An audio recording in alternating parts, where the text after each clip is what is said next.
Okay, this is MrCapWebPage.com, and this is lesson number 68, the 20s politicians. In today's lesson, we're going to learn a lot about the 20s politicians, especially the Republican Party dominating the 1920s, as well as see a map of the election of 1920 and Harding's scandal and death.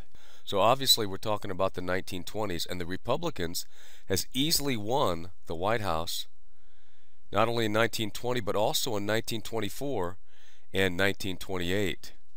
Warren Harding was the 29th president of the United States and won the election of 1920. Let's take a look at that map of 1920. You can see the Electoral College vote. There were 531 total votes, and Harding won 404. And he also won a pretty good majority in the popular vote too. Now let's go back to our lesson. And as part of our lesson today, we want to take a look at one of the scandals that plagued Warren Harding's, and that was the scandal of the Ohio gang, and especially that involved Harding's death. Let's take a look at this video about Warren Harding. This is a particular video about Sacco and Vanzetti, and the introduction right here that you see is actually a song that was written by Arlo Guthrie. And here is the funeral of Sacco and Vanzetti. They were electrocuted in 1927, put on trial in the early 1927, convicted of murder.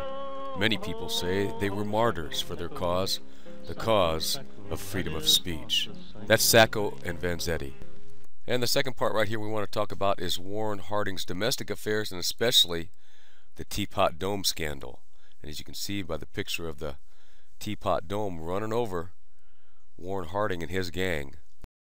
This is MrCapWebPage.com. We appreciate you listening to this lesson about the 20s politicians. Today we learned about the Republican Party dominating the 1920s, the election of 1920, and also Harding's scandal and death. In next week's lesson, we'll take a look at Calvin Coolidge, the next president of the United States.